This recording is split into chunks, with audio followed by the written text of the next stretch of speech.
¿Cómo vais? Yo voy fatal de tiempo. ¿Y vosotros? Siempre dice lo mismo. Bien, pero siempre es verdad. Enfermedad renal crónica.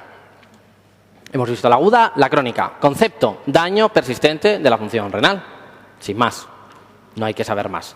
Causas, causa más frecuente de insuficiencia renal crónica, diabetes. Concepto fundamental, diabetes. ¿Por qué se produce el daño? Pues porque algo daña el glomérulo y los túbulos. Y ese daño se autoperpetúa porque se produce hipertensión glomerular compensadora que da más proteinuria y glomerulosclerosis focal. Y por tanto, dianas terapéuticas, proteinuria e hipertensión glomerular. Dianas terapéuticas. ¿Entendido? ¿Qué es lo que va a ocurrir? Según se pierde función renal, empiezan a elevarse las sustancias que el riñón elimina. La urea solo sube cuando se pierde hasta el 50% de la función renal, acordaos.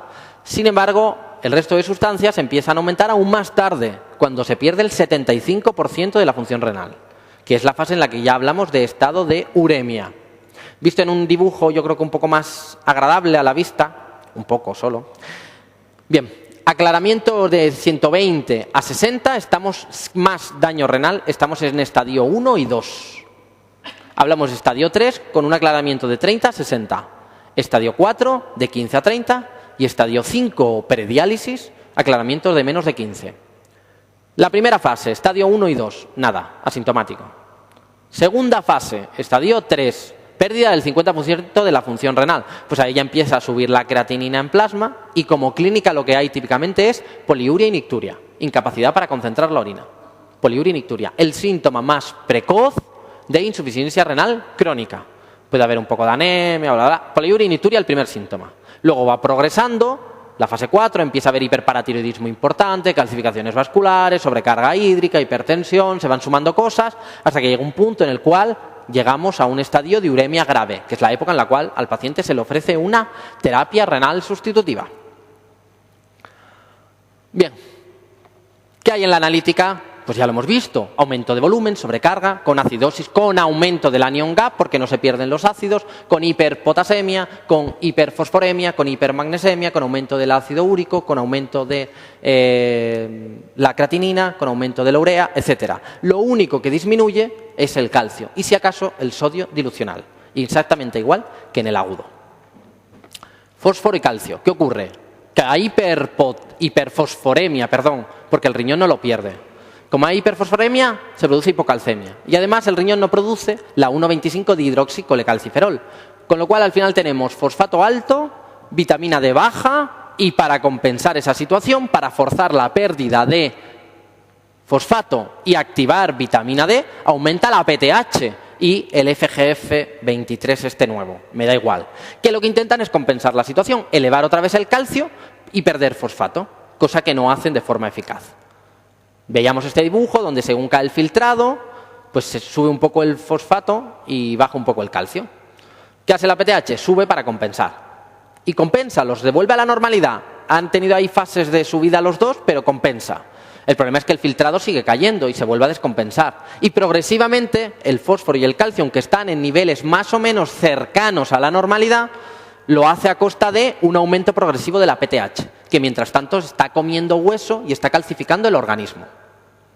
¿Por qué? Porque era una chapuza donde lo importante era el fósforo, que como no se eliminaba por la orina, pues al final, porque se iba perdiendo filtrado, pues al final todo esto no servía de nada. Simplemente era postergar el trastorno. ¿Y qué trastorno es ese? La enfermedad óseo-metabólica. Y como su nombre indica, empezamos por el hueso, lo óseo. Hay dos formas óseas, de alto remodelado, que es la de PTH muy alta, o de bajo remodelado, PTHs altas pero no tanto, 120. Lo normal 50, no hay que saberse los datos. Solo recordad que la de alto remodelada, la osteitis fibrosa quística, se asocia con una PTH muy alta. ¿Y qué tiene en el hueso? Pues eso, algo típico de una PTH altísima. Comiéndose el hueso, reabsorciones, mucha actividad osteoclástica, reabsorciones subperiósticas, cráneo en sal y pimienta, etc. Y va sacando calcio y fósforo que van calcificando los vasos. Y por otro lado tenemos la siguiente, la enfermedad ósea dinámica, porque la osteomalacia es rara. La enfermedad ósea dinámica, la PTH, no está tan alta. Y el problema es que hemos tratado a estos pacientes, pero al final ha quedado un hueso pétreo, que no responde a estímulos. Y lo que ocurre es que es un hueso desmineralizado, que no responde a estímulos, y aunque no elimina calcio y fósforo, es quebradizo, no se remodela y no incorpora el calcio y el fósforo de la sangre. Y por tanto, igualmente, hay calcificaciones sistémicas. ¿Entendido? Las dos formas principales, con calcificaciones allá donde miréis. Da igual. Clínica, pues calcificaciones, fracturas, prurito, dolor óseo, miopatía, calcificaciones musculares, todo eso me da igual. Lo que quiero que recordéis es que tanto las formas de alto remodelado como las de bajo de remodelado se acompañan de daño vascular, calcificación vascular, y son pacientes que ya padecen de sus vasos sanguíneos por la hipertensión, la diabetes, toda la patología que llevan asociada, y sobre eso se impone un nuevo trastorno, que es el trastorno óseo metabólico, las calcificaciones vasculares sistémicas. ¿Entendido eso? Trastorno cardiovascular. Pues lo primero que hay que decir, gritar incluso, es que es la primera causa de muerte de estos pacientes. La primera causa de muerte en la insuficiencia renal aguda, infecciones. La primera causa de muerte en la insuficiencia renal crónica, cardiovascular. Primera causa de muerte en diálisis, cardiovascular. Primera causa de muerte en trasplante, cardiovascular. Todo lo crónico, cardiovascular. Pues fijaos, lo he desordenado para que lo razonemos. Lo que hay es sobrecarga de volumen, ¿no? Porque no, el riñón después de primero no lo concentra, pero luego no es capaz de eliminarlo. Por tanto, ¿qué va a ocurrir? Que va a haber hipertensión. El corazón tendrá que hacer frente a esa hipertensión y para ello se tendrá que poner más fuerte. Hipertrofia ventricular.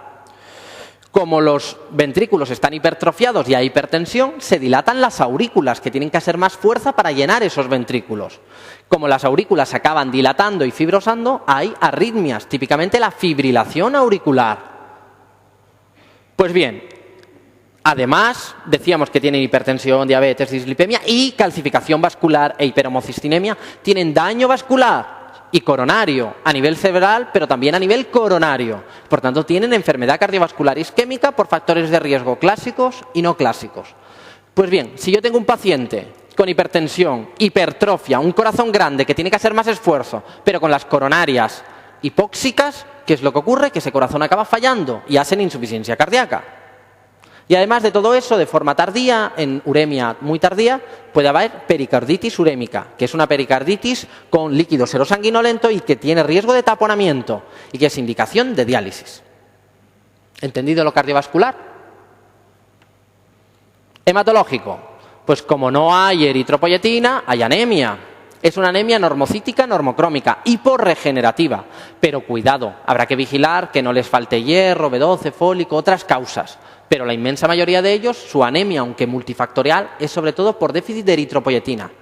Recordando que hay ciertas insuficiencias renales crónicas que, aunque tienen insuficiencia renal, no tienen anemia, incluso tienen policitemia, que es la poliquistosis, hidronefrosis e hipernefroma. ¿Qué más ocurre a nivel de la sangre? Pues la adherencia plaquetaria es peor y por tanto hay equimosis y además hay un estado proinflamatorio pero difuso. Son pacientes que tienen riesgo de infecciones a pesar de tener PCR y VSG elevadas. Hay una disfunción inflamatoria sistémica. Y este es el paradigma del paciente con uremia ya muy tardía. Paciente delgado, caquéctico, malnutrido, que lo primero, allá cuando empezó siendo obeso y no siendo capaz de concentrar la orina, con poliuria y nicturia, y en la orina con cilindros gruesos y cereos. Luego se van sumando problemas, la calcifilaxia, las miopatías, calcificaciones en tejido blando, en vasos sanguíneos. Luego se suma hipertensión, hipertrofia ventricular, enfermedad cardiovascular isquémica, pericarditis, fibrilación auricular, riesgo de insuficiencia cardíaca. A nivel hematológico, anemia normo hiporregenerativa por déficit de eritropoyetina, pero también hay un estado proinflamatorio inútil que igualmente predispone a infecciones y adherencia plaquetar alterada y por tanto equimosis. A nivel neurológico, aunque puede llegar a haber encefalopatía, lo más precoz es una neuropatía distal de predominio en miembros inferiores, primero vibratoria, como la de los diabéticos, neuropatía distal y que es indicación de diálisis.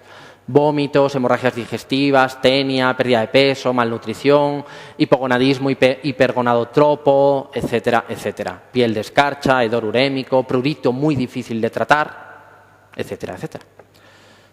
Y sobre tratamiento. Primero, prevenirlo.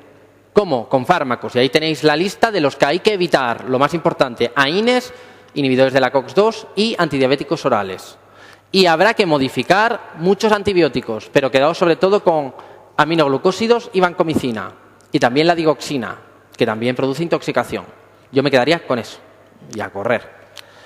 Bien, ¿y cómo se trata o se frena el avance del fracaso renal? Pues crónico. Pues primero tratar la causa, control de la glucemia, control de la glomerulopatía que sea, me da lo mismo. Y luego, de forma general, se trata de frenar las dianas terapéuticas, que era la hipertensión que golpeaba el glomérulo y la proteinuria, que era caca y dañaba los túbulos. Por tanto, hay que frenar la hipertensión y la proteinuria. Para la hipertensión, ¿cómo? Pues recordar que estos pacientes, la tensión la considerábamos elevada en 14,9, pues en ellos no, bajamos, 13,8. ¿Y cómo la tratábamos? Restricción de sal, diuréticos y, porque tienen sobrecarga vascular o sobrecarga hídrica, y IECA-ARA2. Eso para la tensión. ¿Y para la proteinuria qué utilizaremos? IECA-ARA2, porque frenan la proteinuria. IECA-ARA2 para control de la proteinuria. La dieta hipoproteica tiene menos valor que los IECA-ARA2 para reducir la proteinuria y la hipertensión intraglomerular. Fundamental esas dos ideas. Y luego los síntomas, controlarlos, la sobrecarga hídrica, pues restricción de líquidos, diuréticos del ASA, la hiperpotasemia, pues dieta baja en potasio, resinas de intercambio, diuréticos del ASA, de forma inmediata gluconato cásico, glucosa insulina, beta-2 agonistas, salbutamol, acidosis, dar bicarbonato, hipermagnesemia no suele requerir tratamiento global de cada una de las manifestaciones. La enfermedad osteometabólica era muy complicada de tratar y nunca la han preguntado, por tanto no hay que agobiarse. Que os suene que hay captores de fósforo, carbonato cálcico, otros muy eficaces pero que dan toxicidad, hidróxido de aluminio, y otros que no tienen aluminio y que tampoco suben el calcio. Y por tanto los mejores pero más caros, el sevelamer y el carbonato de lantano. ¿Qué más habrá que hacer aparte de bajar el fósforo mediante la dieta y los captores? Aumentar la vitamina D activa, ¿cómo? Dando calcitriol. El problema es que el calcitriol iba al intestino y también reabsorbía fosfato. Problema. Por tanto, se han creado una nueva molécula que es un análogo, el paracalcitol. Que el paracalcitol pues hace lo que tiene que hacer en el hueso, que es fortalecerlo, pero no aumenta el fósforo desde el intestino. Y era una ventaja frente al calcitriol. Podemos usar uno de los dos no, obviamente. Por tanto, dieta restringida en fósforo y captores de fósforo. Y luego vitamina D activa o un análogo. El cinacalcet, que reduce la PTH, sin alterar ni calcio ni fósforo, reduce PTH, y la paratiroidectomía, que se reservaba a casos muy extremos de prurito resistente, de hipercalcemia grave difícil de tratar, de calcificaciones vasculares intensas, de hiperparatiroidismo terciario, etc. ¿Y la anemia? Pues acordaos que la anemia hay que investigar que no haya ni déficit de B12, ni de fólico, ni ferropenia. Si la ferritina es menor de 100 o la saturación de la transferrina menor del 20%, hay que poner hierro. Por tanto, primera idea, vigilar que no haya déficit de cosas fácil de tratar. Y luego además, como es una insuficiencia renal, pues el tratamiento de la anemia será con eritropoyetina. Recordando lo siguiente, que la dosis óptima de eritropoyetina es la mínima necesaria, porque produce hipertensión, sobrecarga vascular, estrés hemodinámico, se ha asociado a riesgo de ictus, tiene múltiples consecuencias. Por tanto, la dosis ideal de eritropoyetina es la mínima para conseguir una hemoglobina entre 10 y 11 o 10 y 12 según la guía que leáis. Me da lo mismo, entre 10 y 12. Por tanto, un paciente con eritropoyetina con 14 de hemoglobina hay que quitarle la eritropoyetina. Le estás dando demasiada eritropoyetina. ¿Vale? Esa es un poco la idea. No dar ni más ni menos eritropoyetina de la necesaria.